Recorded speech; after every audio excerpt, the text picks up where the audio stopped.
네, 다음은 홍태경 지진 전문가 연결해서 계속해서 이야기를 나눠보겠습니다. 안녕하십니까? 네, 안녕하세요. 네, 자 전북 익산 북쪽 8km 지점에서 규모 3.5의 지진이 발생을 했는데요. 자 먼저 그 규모 3.5가 어느 정도인지 이야기를 좀 해주시죠. 예, 규모 3.5 정도 되면은 일반 사람이라도 그 예. 지진에 의해서 발생하는 진동을 느낄 수 있는 정도의 크기라고 할 수 있습니다. 이 정도의 지진은 일본 같은 경우라면은 1년에 뭐 100여 회 이상 발생하는 비교적 아주 자주 발생하는 지진이라고 할 수 있는데요. 하지만 네. 우리나라 같은 경우에는 1년에 한 10회 정도 발생하는 비교적 적은 숫자에 발생하는 지진입니다. 그 이유는 한반도에서는 지진 발생 빈도가 그리 높지 않기 때문에 예. 이번 지진으로 상당히 많은 분들이 아마 놀라셨을 거로 생각을 하고 있습니다. 네, 그 규모 3.0 이상이면은 실내 일부 사람의 지진을 느낄 수 있을 정도라고 하던데요. 네. 네, 그 2.9 이하와 3.0 이상 어떻게 좀 나눌 수 있을까요?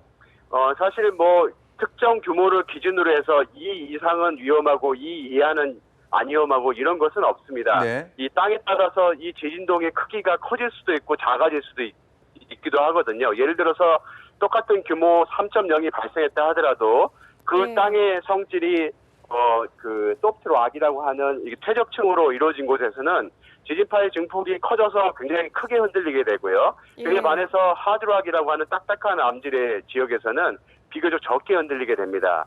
이번 지진 같은 경우에는 규모 3.5 지진이라고 하는데요. 이런 지진은 소프트락 지역이든 하드락 지역이든 상관없이 웬만큼의 사람들이라면 지진동을 느낄 수 있는 정도의 예. 비교적 큰 지진동을 발생하게 됩니다. 네.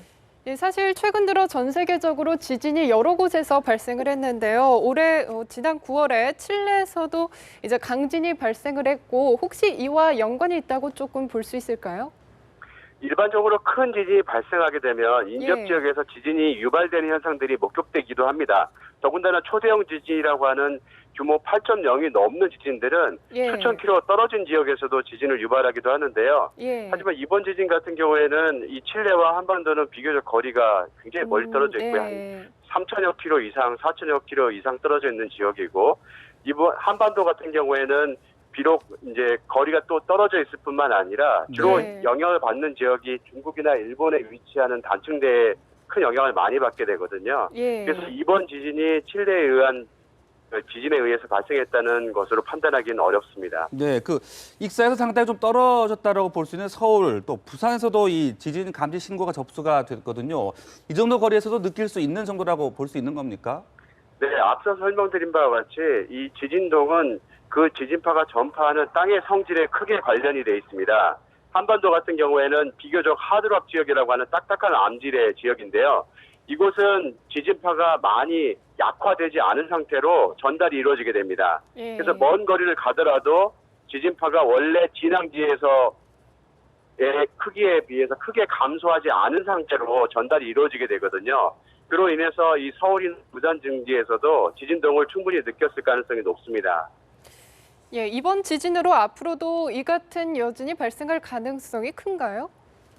한반도 같은 경우에는 우리가 조선 왕조실록 같은 것을 보면 규모 예. 7.0 정도 되는 지진들이 수차례 발생한 기록이 남아 있습니다. 예. 이런 지진들은 미래에도 한반도에 발생할 수 있는 상황인데요.